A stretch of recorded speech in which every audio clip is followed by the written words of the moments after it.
see the stars.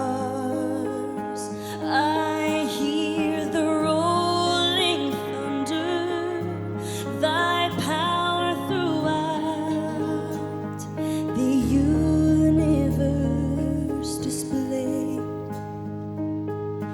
Then sings my soul, my Savior God, to thee. How great thou art, how great thou art. Then sings my soul, my Savior God, to thee. How great thou art, how great thou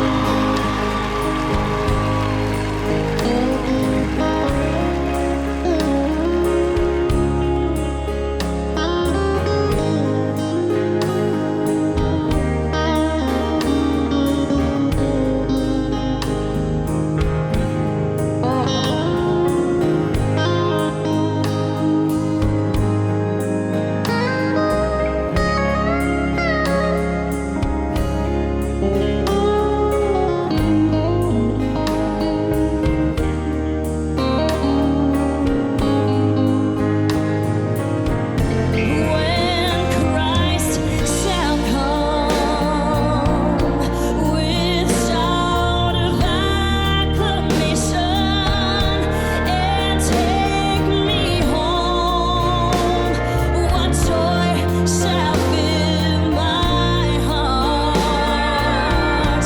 Then I shall bow in humble adoration and then proclaim, my God, how great thou art.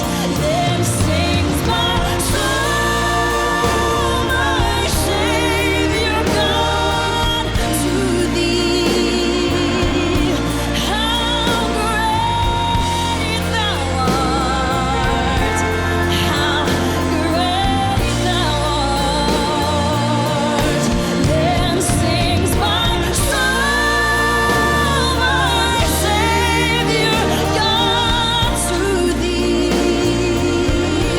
How great thou art, how great thou art, how great thou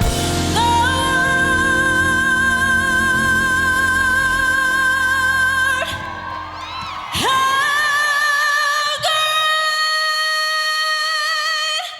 great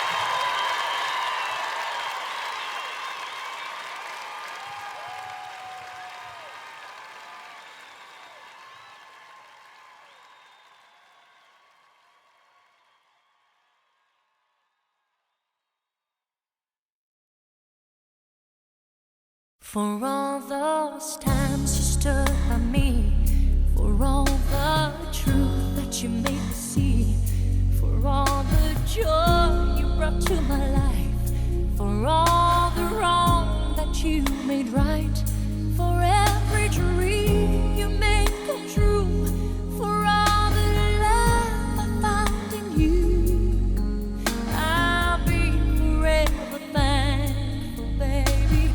You're the one who held me up, never let me fall. You're the one who saw me through it all.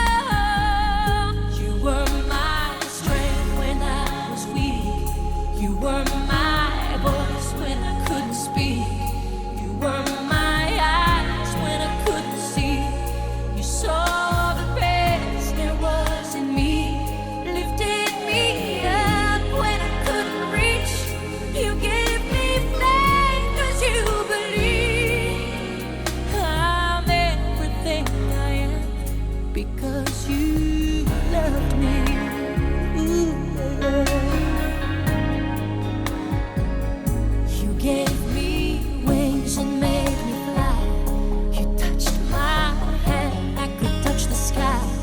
I lost my faith, you gave it back to me.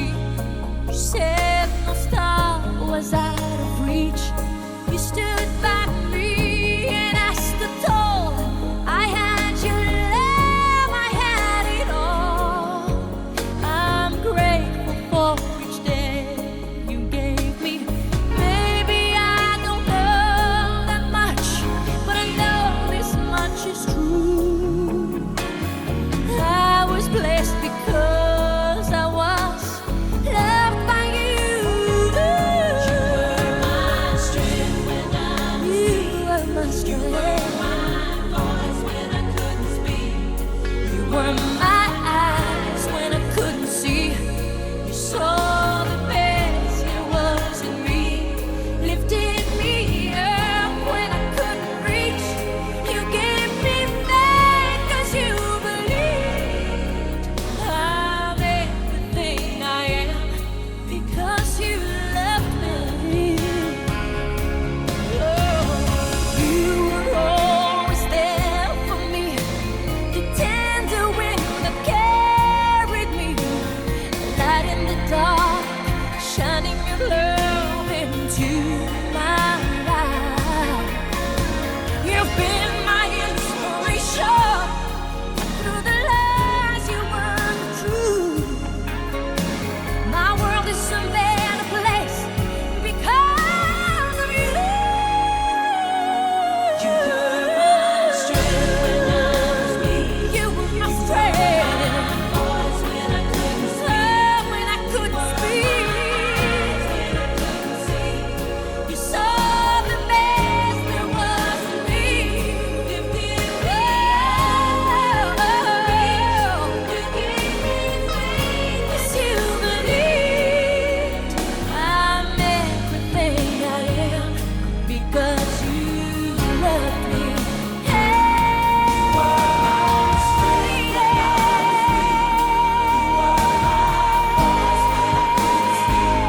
My voice. You saw the best there was in me.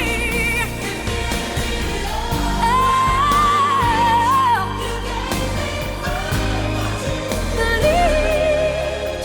I'm everything I am because you love me. Oh, I'm everything I am because you loved me.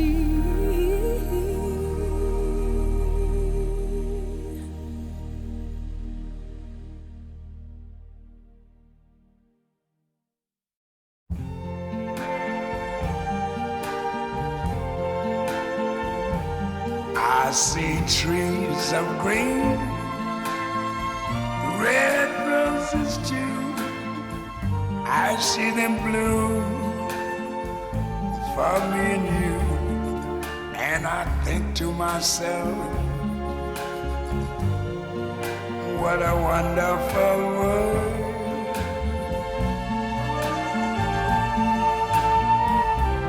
I see skies of blue and clouds of white, the bright blessed day, the dark sacred night. And I think to myself,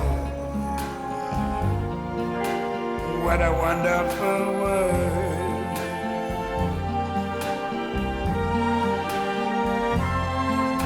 The colors of the rainbow, so pretty in the sky, are also on the faces of people going by. I see friends shaking hands, saying, how do you do? They're really saying, I love you. I hear babies cry, I watch them grow. They'll learn much more that I never knew. And I think to myself, what a wonderful world. Yes, I think to myself, what a wonderful world.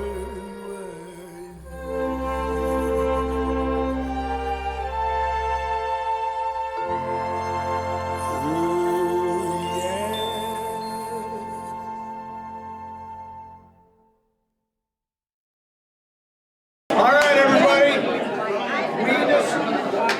We decided that Dad would want us to tell all of his ridiculous stories. You guys all know my dad in a particular way, as this sort of, well, you know, always smiling, amiable, goofball. I mean, is it fair to say he's got some goofball in him? Oh, yeah. So, let's see. We tell stories about my dad all the time, and we'll continue to. The thing that people don't realize about my dad is how ridiculously impulsive he was when we were little kids. So, the steelhead story goes first. So, we went steelhead trout fishing. We were always big fishermen, and we were always going to places to fish. And there's a place in Traverse City, Michigan called the Singing Bridge. And we went there one night to fish. And my dad he wasn't catching any. He got really upset. And we were in the station wagon, and he told my mom, just go without me. And we left him there. and he's 5 hours away from home. And we were like, well, he's just going to stay and fish. How is he going to get home? And he hitchhiked home with a steelhead trout and showed up that morning, and there he was. My dad was just crazy that way. Something would pop into his head, and he would just do it. Brian? Speaking of impulsive, this is probably my son Hunter's favorite story. We had driven to their house in Avon Lake. We were going to go for breakfast. There was actually two funny things with that. The first part was they had gotten in the car. My dad was in the front seat, my mom was in the back, and the kids and my wife are in the van. And my dad is telling Hunter about this printing business that he has.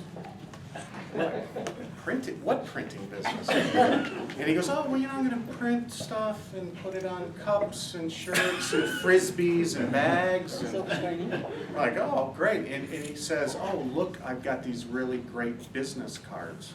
And we're pulling out of the driveway, and he passes a card to my son Hunter, and it's got his name, his phone number, and it's got our neighbor's address on it.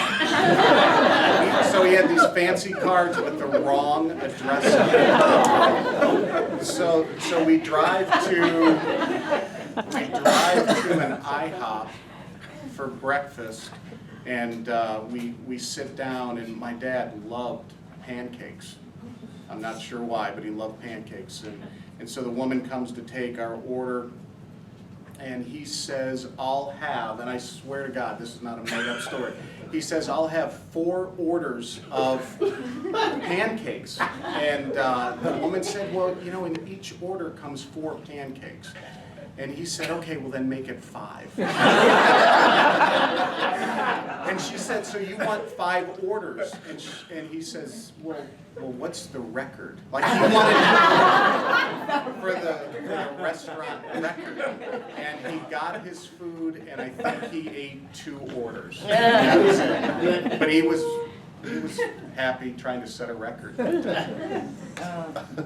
Trav?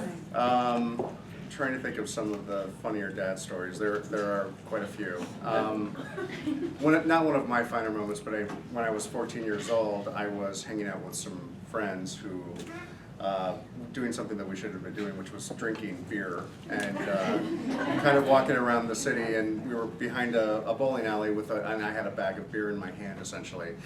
We all walk into the bowling alley. I've got the bag of beer in my hand, and one of the security guards walks up and says, "Excuse me, son, what's in the bag?" And I said, "I don't know, I just found it outside." And all of my friends scatter, and I'm left holding the bag, essentially.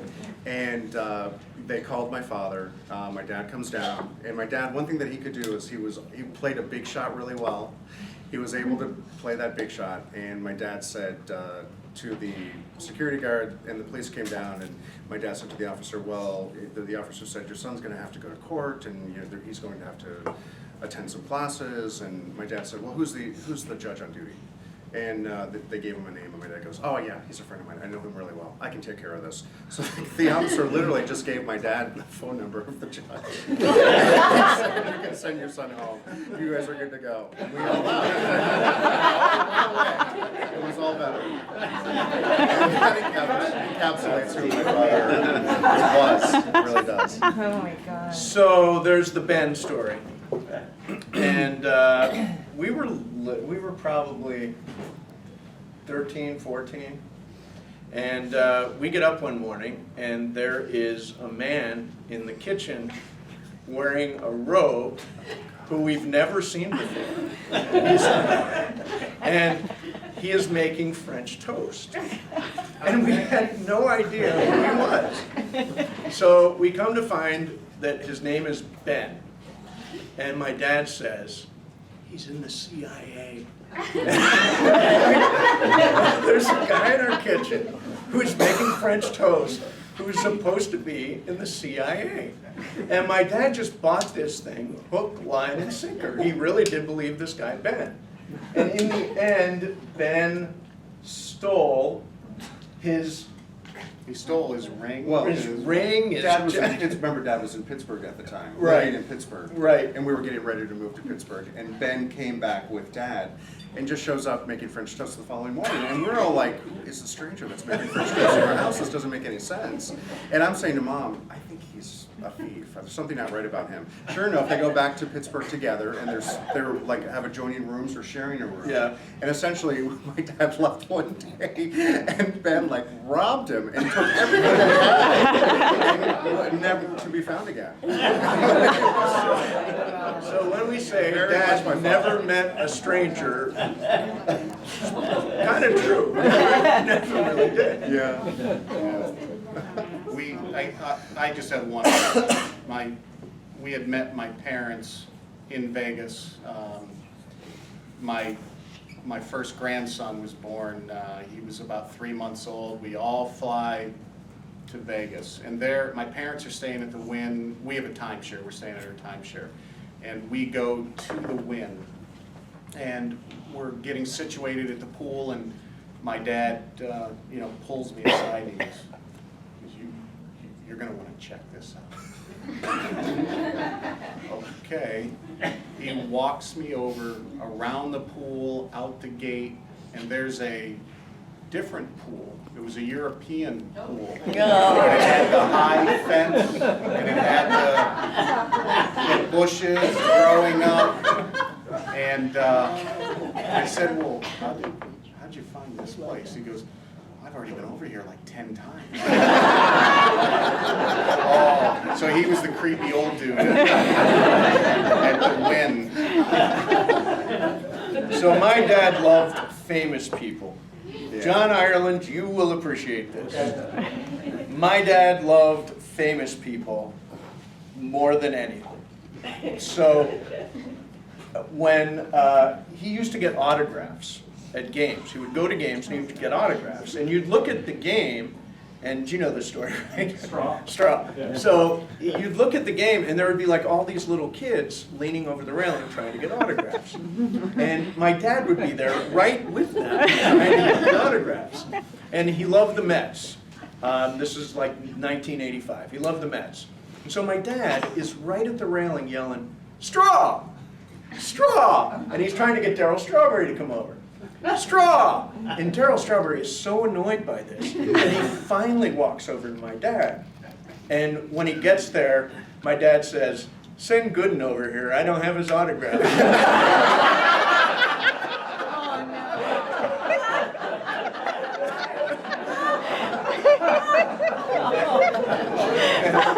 I'm telling you, when we brought Q&A people out at the theaters, I mean, he would, Brian, you know, he would bum rush anybody. I mean, Andy Garcia was like, who is this guy coming at me? And he wanted his picture taken with everybody who had even a modicum of celebrity. He loved, we saw Vin Scully at the airport. And he didn't even recognize him. I said, Dad, that's Vin Scully. He goes, that's Vin Scully? Rushes over to get his picture taken with Vin Scully. So that's where you get That is how I do it now. I've taken his place. How about the time, well, this is not necessarily a funny story, but it's a story that's definitely a testament to who my father was. When he was 14 years old, he hitchhiked from Altoona, Pennsylvania to Wildwood, New Jersey, and spent an entire summer working underage and kind of living the life at the beach in Wildwood. And then I don't know if he came back at the end of summer or if Mamie and Pappy went to get him and retrieve him a couple of months later. But the spirit of my father is somebody who really was very impulsive and spontaneous and kind of fearless and sort of would do whatever he wanted to do. Yeah, one day you come home and we're getting a pool. Yeah. You know, that pool was great. It was like, there was not even any discussion about it. And there was a backhoe in the backyard. But it could be. I think, would have got them all? Oh, there's No. Mom, why don't you come up and help us? The most stories. She has more stories than any of us, probably. Yes. Yeah. I don't know anybody here. Just a couple of the people from John Glenn, and sorry.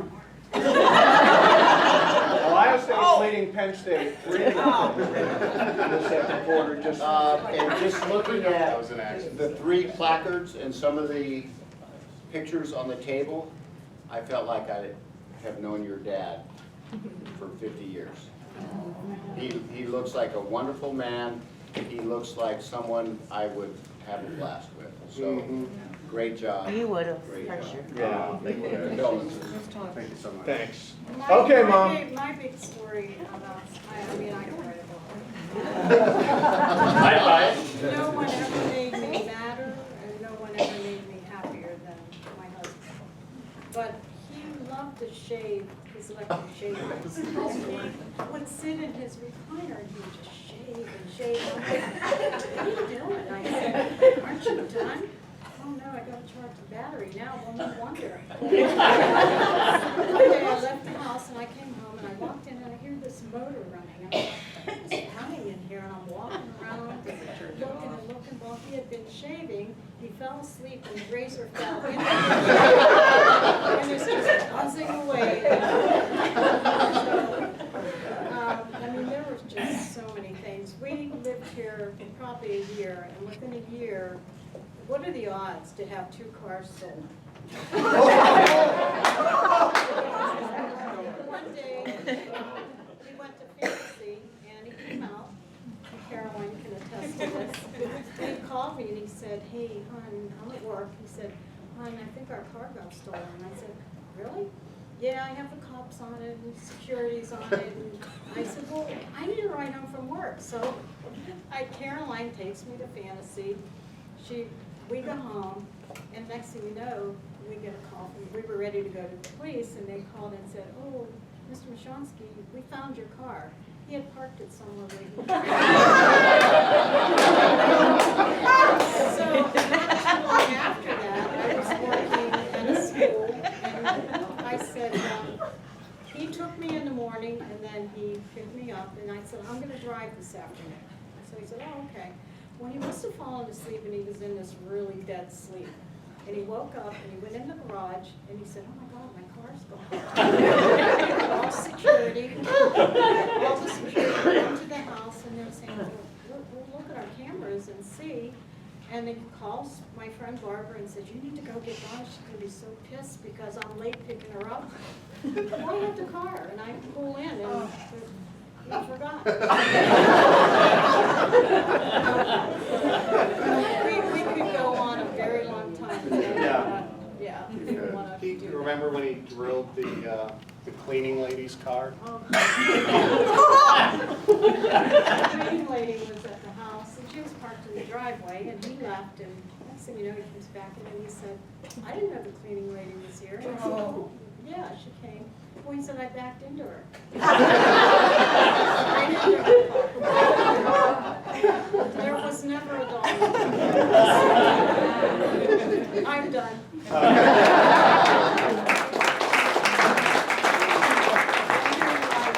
Mitchell's Donuts. The day before Steve fell, I said, you haven't eaten today. Maybe we should go get you something healthy to eat. And I said, what would you like? And he said, Winchell's Donuts. That's not healthy. I don't care, that's what I want. So I went and got him Winchell's, and we got him here tonight in his You know, this summer my dad went through kind of a down period, and he popped out of it, and we were all very concerned. We were like very, very concerned. And when he came out of it, we said, Dad, didn't that bother you? And he said, didn't bother me. It bothered everybody else.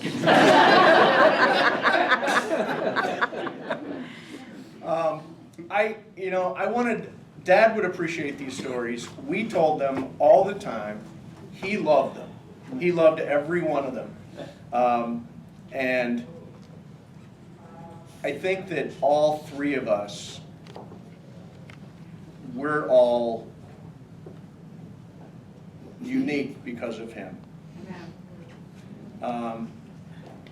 We all have our dad things that we've talked about. I mean, I'm loopy, obviously. I just found a way to monetize it. But he was, as you guys know, just a sweet, sweet guy. And we loved him so much. And it means a lot that everybody's here. It really does. I mean, Travis's friends are here, and people that I work with. Brian Tabor is here, and Alex. Pete Fox is here. John made this trip. Ramona, Elise Under. I mean, so Ben Lyons. I mean, you guys, Brian, Amanda. It's just, I think we're all really lucky in the amount of support that we've gotten from friends and from family. And so a lot of you are going to be here after this is all over.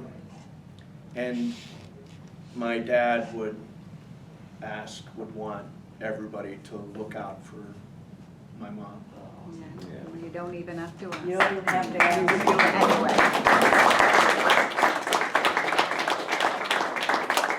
And thank you very much for being here. We really appreciate it. Yeah. Thank you. Guys. That's the end of story time.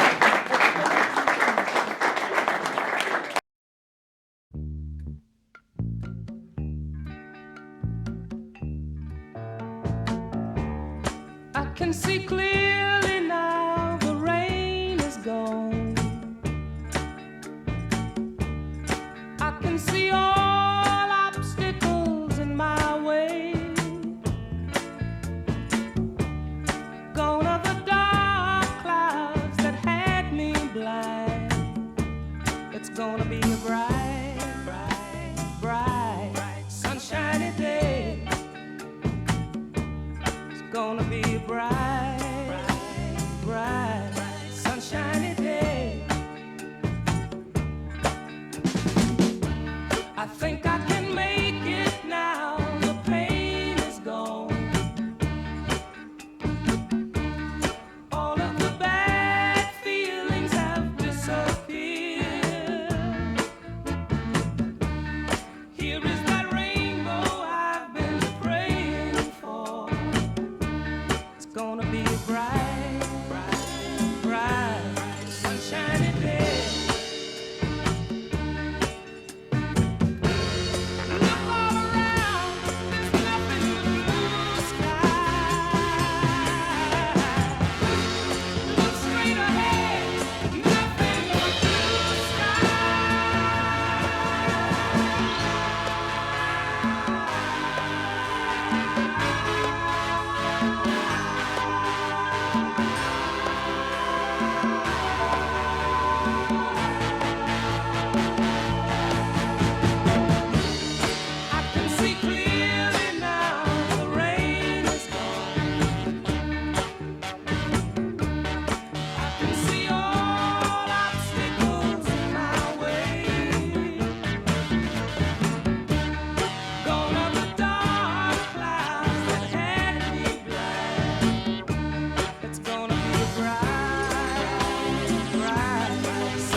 thought the sun rose in your eyes,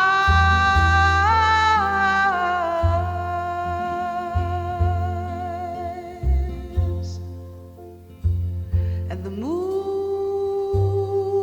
and the stars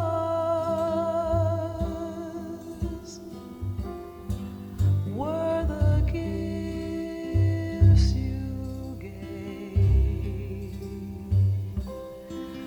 to the dark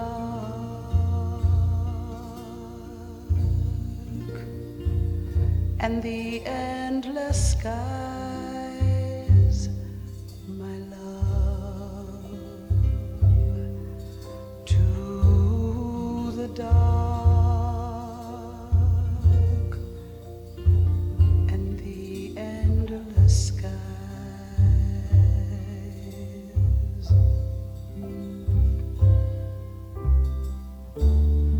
And the first time ever I kissed your mouth,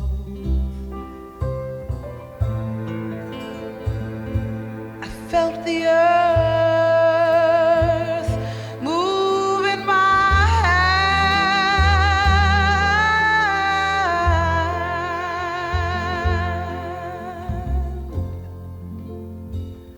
like the trembling heart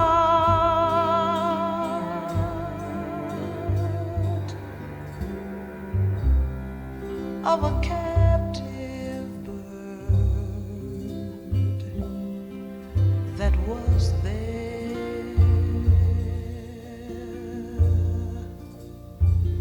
at my command, my love,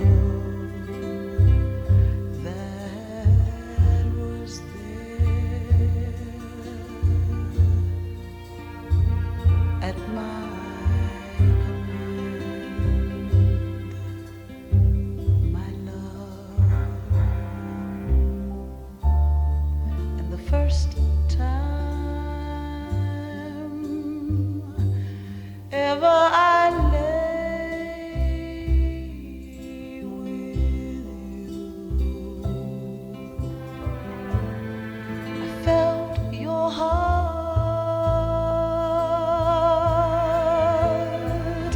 so close to mine,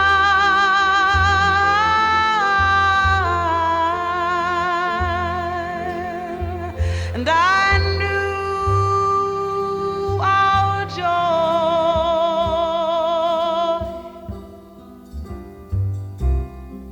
would fill the earth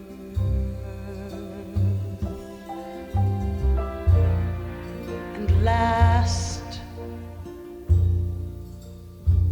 till the end of time, my love, and it would last till the end of time,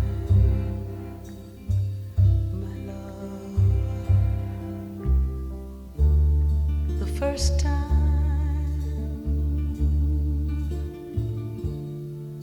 ever I saw